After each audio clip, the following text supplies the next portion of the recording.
Muy bienvenida a este audio contenido en donde vamos a estar hablando sobre pedagogía para la danza y producción de espectáculos.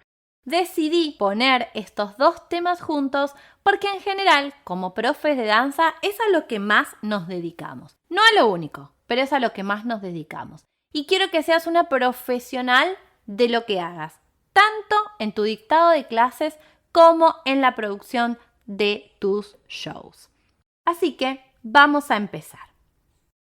Introducción a la pedagogía en la danza. Aquí vamos a estar hablando un poquito de todo. Me voy a presentar, vamos a ver cuál es el alcance, vamos a estar hablando de qué es la pedagogía, qué es el story time, cuál es nuestra idea de pedagogía, cuáles son los ámbitos de educación actualmente para la danza y un montón de otras cosas más. Así que vamos a empezar. Primero en principal, voy a contarte quién soy y por qué hoy te estoy compartiendo mi experiencia y mis resultados. Yo soy María Dala Algrasso, soy profesora y mentora de danza, me especializo en la danza oriental árabe, las danzas polinesias como el hula, el tahitiano y el Rapa Nui, y también soy instructora de pilates. Tengo hecho una especialización en producción de espectáculos, también el tramo pedagógico. Tengo cursos de ludoterapia y tecnopedagogía. Además de que siempre me he especializado, tomado cursos, talleres y hasta me recibí en mi secundario en comunicación y oratoria. Tengo hecho un montón de talleres sobre neurociencia. Además, coaching, liderazgo e inteligencia emocional. Tuve mi propia escuela presencial con 3 sedes por al menos unos 12 años y actualmente mi campus virtual ya lleva 3 años de vida. Este año inauguré mis mentorías personalizadas para dueñas de academia o egresadas que quieran comenzar a emprender en la danza. El alcance de nuestros encuentros, tanto en la plataforma como de forma presencial. Pero todo esto está disponible para alumnas de nuestro campus virtual, para nuestra comunidad de bailarinas, para bailarinas amateurs, profesionales, profesoras de danza, dueñas de academia, líderes de grupo o compañías. Y este contenido va a ser compartido de forma privada y por supuesto vos lo estás teniendo ahora mismo. Bien, story time. La danza creadora de mi estilo de vida. Aquí un poquito sobre mí. ¿Por qué digo que la danza creó mi estilo de vida? A través de la danza realmente comprendí la disciplina, los buenos hábitos, las conductas ordenadas, la comunicación, la interacción, la integración de distintos recursos y herramientas y un montón de herramientas para la coordinación de equipos, organización, liderazgo y por sobre todo la gestión de mis emociones. La pedagogía misma ha experimentado desde principios de siglos mucho cambio. Cada época le ha impregnado ciertas características para lograr lo que conceptualizamos como pedagogía. Y esto es ciencia multidisciplinaria que se encarga de estudiar y analizar los fenómenos educativos y darles soluciones de forma sistemática e intencional con el fin de apoyar a la educación en todos sus aspectos para el perfeccionamiento y la formación del ser humano. Ustedes me dirán por qué creemos que cuando damos clases de danza somos pedagogas. Bueno, porque aportamos justamente a las multidisciplinas y a la formación de seres humanos. El ser humano, desde que nace hasta que muere, se educa y está en constante aprendizaje. Existen distintos tipos de aprendizaje, como el biológico. Este sistema posee una gran plasticidad según la información sensorial que recibe y se adapta según las necesidades que le exige cada situación. El aprendizaje psicológico, que está vinculado con nuestros comportamientos, toma de decisiones, experiencias, parte, obviamente, de nuestros modelos mentales. El aprendizaje social. Este sistema está vinculado con la observación y la imitación que hacemos de los demás y el entorno. Forma nuestros comportamientos. El aprendizaje conductual.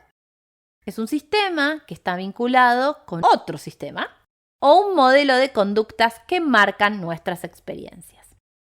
Y el cognitivo, que está vinculado con la manera en que procesamos la información, de cómo la razonamos y cómo la accionamos. Podemos decir que en la danza, si solamente prestamos un poquito de atención, nos vamos a dar cuenta que gran parte de estos tipos de aprendizaje son implementados.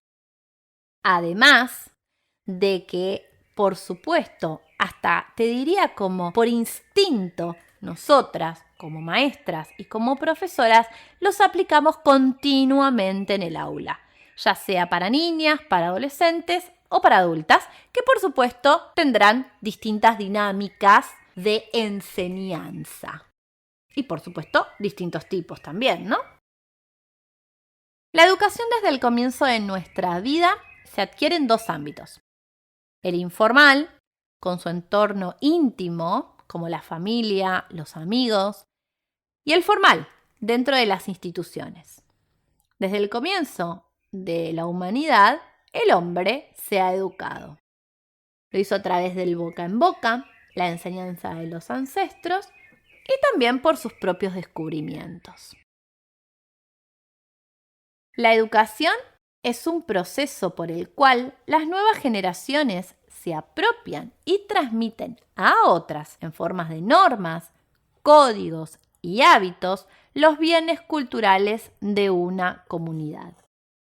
Dentro del campo pedagógico podemos distinguir ciertas modalidades. La educación formal, educación sistematizada con meta de enseñanza. La educación no formal, educación alternativa, distinta a la escolarizada con programas concretos. La educación informal o la educación a través de procesos permanentes de aprendizaje. Existen distintos tipos de pedagogía en la danza, es decir, multidisciplinas que sirvan para la enseñanza en la danza, para la danza o de la danza. La que comúnmente utilizamos es la que consideramos tradicional, una clase con personas en un salón y una profesora al frente. Pero también tenemos la virtualidad, que se hace a través de la pantalla. Y por qué no, y la que más me gusta y a la cual yo me dedico, que es la enseñanza híbrida. Las clases virtuales, que están grabadas o en vivo, y las clases presenciales, grupales o individuales. De esa manera podemos hablar de la educación en la danza tipo híbrida o blend, también se le dice. La pedagogía moderna es la relación maestro-adulto, el foco de atención en las relaciones del alumno y el autoaprendizaje. Esta pedagogía nos permite captar los contenidos que son necesarios para ser enseñados a través de emociones, recursos y herramientas tecnopedagógicas que hagan la conexión más fluida y comprensible. El 65% de las maestras aún escogen la enseñanza tradicional para sus clases y el promedio de alumnas que prefieren una clase tradicional es similar. Ahora, existe un 20% de alumnas que eligen la virtualidad y te diría que un 10% que eligen las clases híbridas. Atención porque esto cada vez está más en crecimiento y te lo digo como experiencia, cada vez a mí me funciona mucho más tener clases híbridas, porque está haciendo furor en el mundo Y si bien ya hace años que la enseñanza a distancia existe, hoy está tomando más auge que nunca. Algunas diferencias y similitudes entre el e-learning, es decir, la enseñanza virtual y la enseñanza presencial. El e-learning es la enseñanza por medio de herramientas tecnopedagógicas y la enseñanza presencial es la enseñanza por medio de herramientas y recursos tradicionales. En el e-learning vamos a encontrar comodidad, velocidad, mayor cantidad de contenidos, flexibilidad. Las clases pueden ser mucho más personalizadas, es mucho menos costosa, existe autonomía tanto para el maestro como para el alumno, trasciende el ámbito geográfico, tiene una variedad de ofertas educativas y además hay un uso de múltiples recursos para generar aprendizaje. Dentro de la enseñanza presencial, podemos decir que generamos una sociabilización más cercana, una energía más cercana, pueden llegar a ser mucho más estimulantes y motivantes, estimula la comprensión más fácilmente, sale de la zona de confort, hay mayor interacción entre alumno y maestro y además la respuesta es mucho más veloz. Sin embargo, yo te quiero contar que desde 1980 existen los recursos multimediales. Bueno, multimediales, ahí va. En 1990 aparecen las páginas web y el internet. En los años 2000 ya los videojuegos son como wow, el super boom del momento. 2010 tenemos una revolución de las redes sociales y en el 2020 apostamos casi todos a una educación, yo te diría, híbrida. 50% presencial y 50% virtual, a donde además aparecen un montón de otras herramientas como esta, que es un audio contenido, o como los ebook. ¿Para qué? Para poder llevar la pedagogía a donde quieras. Nosotras, por ejemplo, tenemos alumnados en más de 7 países y podemos capacitarlas de formas virtuales, de formas presenciales, de formas híbridas y todo lo que vos estás escuchando acá, vas a estar escuchando a lo largo de este audio contenido, te va, yo diría, como a abrir la cabeza a otras posibilidades y no solamente a la de dar clases o producir un espectáculo. En conclusión, la pedagogía es una ciencia multidisciplinaria y lo que busca es tener medios suficientes para poder transmitir la educación. La elección de la misma no es mejor ni peor, simplemente es una metodología que le funcionará al maestro y al alumno para su desarrollo.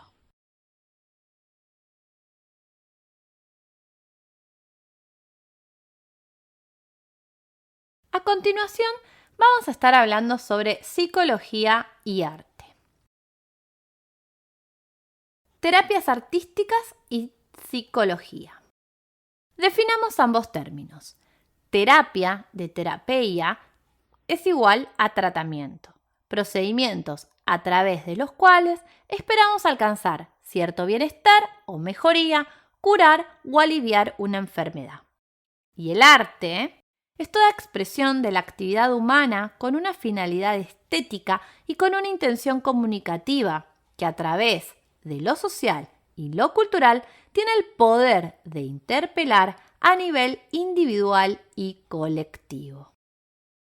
Procedimientos tendientes a alcanzar una mejora en la calidad de vida de las personas que, eludiendo los procesos de racionalización, utilizan la expresión creativa como vía.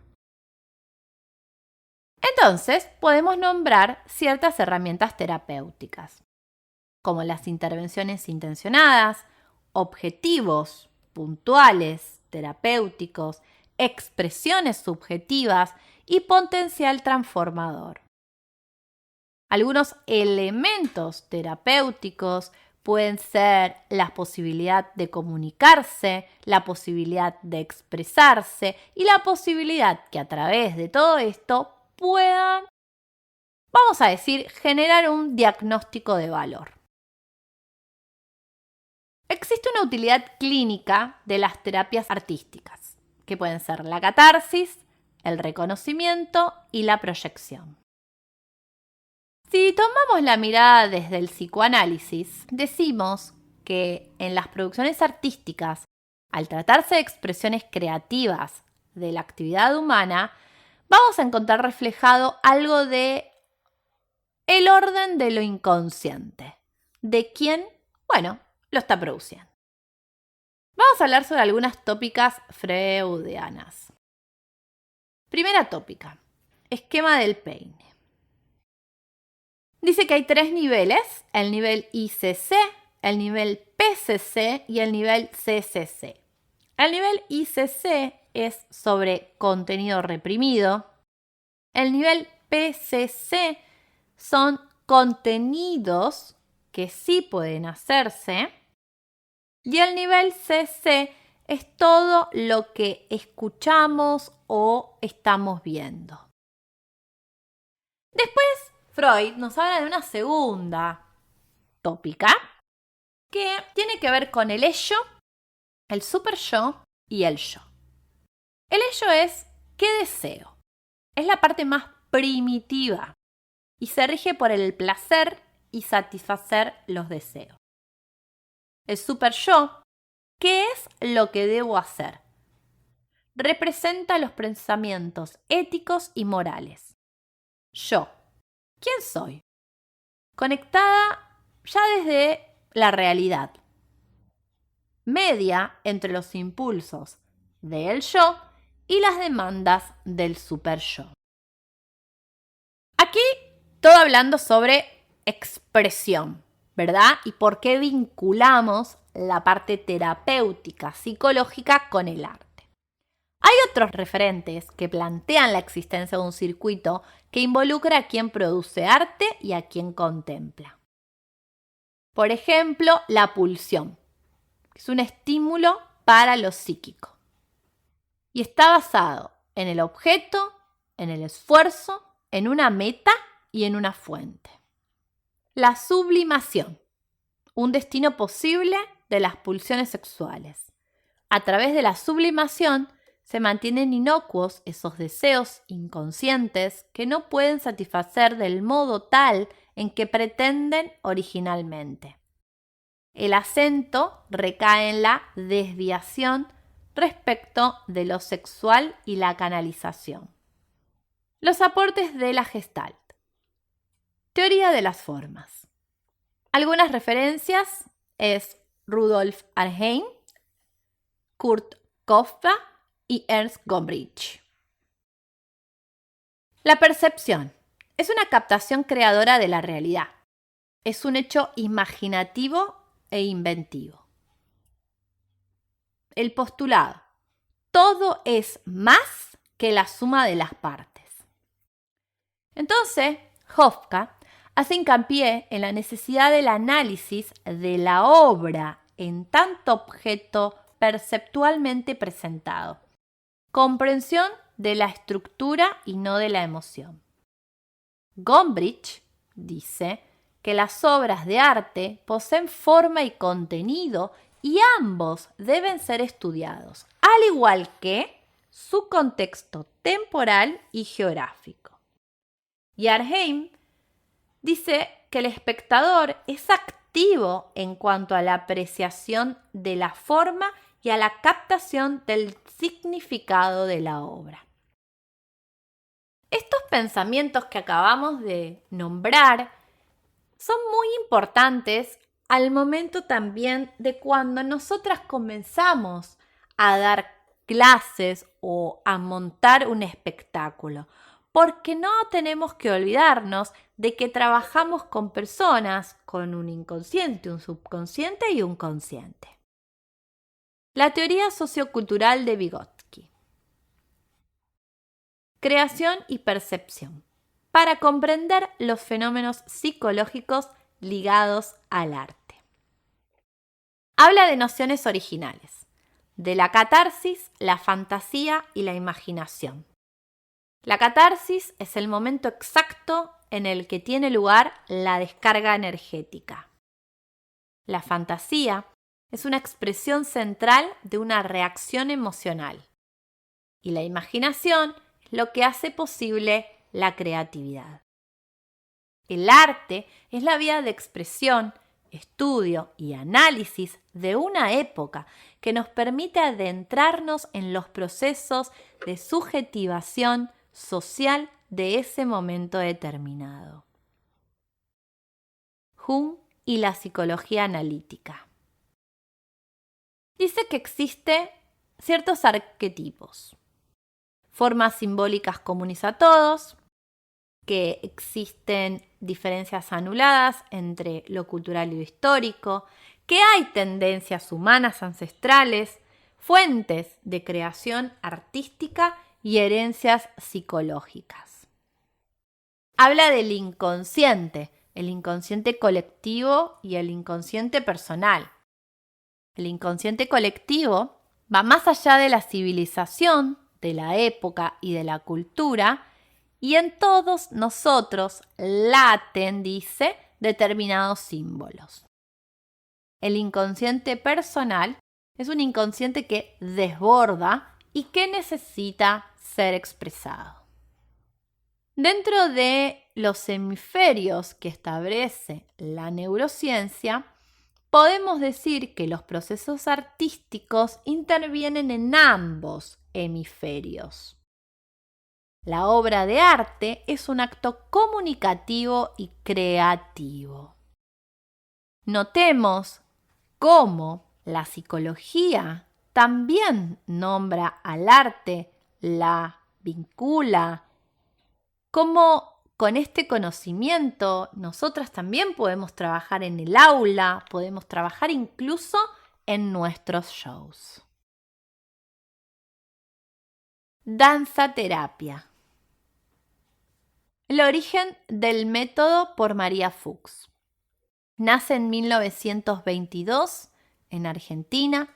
Ella se formó en danzas clásicas y contemporáneas y siempre estuvo en la búsqueda del movimiento como una impronta diferente a partir de conocer el trabajo y la filosofía de Isadora Duncan. Ella desarrolló una forma propia de bailar. En 1942 compone la última hoja, danzando por primera vez el silencio. En 1953 es becada para tomar clases en la escuela de Martha Graham, que fue la precursora de la danza moderna en Estados Unidos. Durante la década del 50 comienza un camino de despliegue artístico realizando diferentes espectáculos y giras.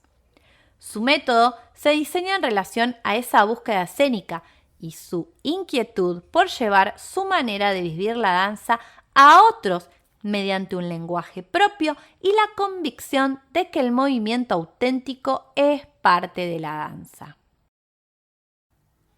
María es una gran creadora de la danza inclusiva. Todos podemos bailar. Todos podemos generar movimiento, buscar expresión creativa y auténtica utilizando los recursos internos que tenemos. El cuerpo no miente. Lo que somos y nos rodea es una fuente inagotable de estímulos para la creatividad. Lo subjetivo es elaborado a través del movimiento. No hay movimientos prescriptos. Asume una mirada biopsicosocial de las personas y dice que los encuentros se encuadran en el aquí y el ahora y tienen una estructura, inicio, desarrollo y cierre. Y que la importancia de lo lúdico y el juego simbólico son parte esencial para la pedagogía en la danza. Porque todos podemos danzar. Existe un sinfín de propuestas y objetivos. La danza terapia tiene corrientes: la escénica, la pedagógica y la psicoterapeuta. Entonces, ¿danza es terapia? Podemos decir que empezamos con una danza creativa, que podemos tener gente transformada y que por eso podríamos decir que es una terapia. Tenemos posibilidad de generar otros puntos de vista, tenemos lenguaje, comunicación, catarsis, trabajo grupal, tenemos movimiento. El arte es continuo movimiento y por eso se traduce en terapéutico. Desde la producción de cambio y transformación, María decía: no me canso de remarcar que no soy psicóloga, no hago interpretaciones ni doy recetas. Soy un artista que a través de un trabajo creativo he encontrado un método que logra cambios en la gente mediante el movimiento. Lo único que hago es estimular las potencialidades que todos tienen. Yo nunca hablo de curar, sino de cambiar. Y cualquiera sea el tipo o gravedad de un problema, siempre habrá algo que se pueda modificar. La danza es un lenguaje universal que tiene diferentes técnicas y vehículos mediante los cuales cada disciplina diseña caminos de exploración diferente. La danza terapia, que es el método de María Fuchs, y la danza movimiento terapia surgen en contextos diferentes. Tienen objetivos y técnicas que las acercan tanto como las diferencian. Las dos sostienen que cualquier movimiento es posible, que todo lo que respira puede danzar. Ejes vivenciales de la danza terapia: la improvisación y la creatividad, que ambas son entrenables. La creatividad no es otra cosa que la capacidad de encontrar relaciones entre elementos antes no relacionados. Mauricio Cartum. Las actividades dentro de un aula tienen un comienzo, un desarrollo y un cierre. Y estamos siempre con estímulos didácticos, recursos y medios para el desarrollo de los contenidos y, por supuesto, el logro de objetivos, como el lenguaje y la voz, la música, las artes visuales, la sala en sí, los objetos. Entonces, más que nunca, nuestra acción terapéutica es también nuestro trabajo pedagógico para y ¿por qué no?, nuestras alumnas.